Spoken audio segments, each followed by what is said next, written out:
హైదరాబాద్ మేడ్చల్లో పట్టపగలే దోపిడీ దొంగలు చెలరేగిపోయారు. బంగారం షాపులోకి చొరబడిన ఇద్దరు దుండగులు యజమానిపై కత్తితో దాడి చేసి నగదు ఎత్తుకెళ్లారు. స్థానికంగా కలకలం రేపిన ఈ ఘటనలో ప్రజలు తీవ్ర భయాందోళనకు గురయ్యారు.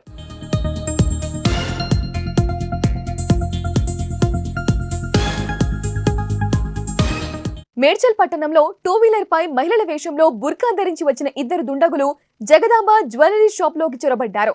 హెల్మెట్ ధరించి ఉన్న ఇద్దరి దుండగుల్లో ఒకడు వెంటనే కత్తితో యజమానిపై దాడి చేశాడు.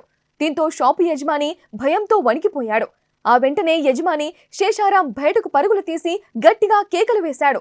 దీంతో ఇంట్లో నుంచి వచ్చిన ఆయన కుమారుడు వారిపై కుర్చీ విసిరివేశాడు. స్థానికులు వస్తారన్న భయంతో బంగారం దోచుకోకుండానే దుండగులు వెంటనే అక్కడి నుంచి ద్విచక్ర వాహనంపై పరారయ్యారు.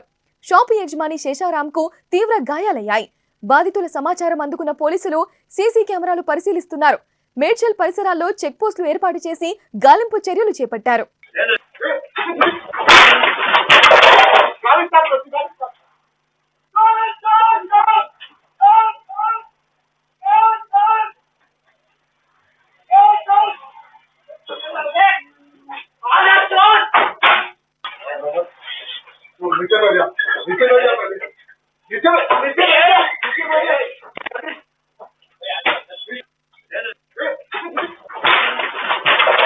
ఇప్పటికే నగర శివారు ప్రాంతాల్లో అంతర్రాష్ట్ర ముఠాలు రెచ్చిపోతున్నాయి.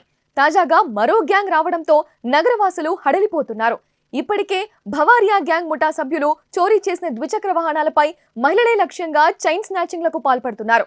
వీరంతా ఉత్తరప్రదేశ్ కు చెందిన వారిగా గుర్తించారు. అయితే మేడ్చల్లో దాడికి పాల్పడింది మరో కొత్త గ్యాంగ్ గా పోలీసులు అనుమానం వ్యక్తం చేస్తున్నారు. గత కొద్ది రోజులుగా హైదరాబాద్ తో పాటు పరిసర ప్రాంతాల ప్రజలు వరుస దాడులతో బెంబేలెత్తిపోతున్నారు. పటిష్ట భద్రత ఏర్పాటు చేసి నిందితులను పట్టుకుని కఠినంగా శిక్షించాలని కోరుతున్నారు.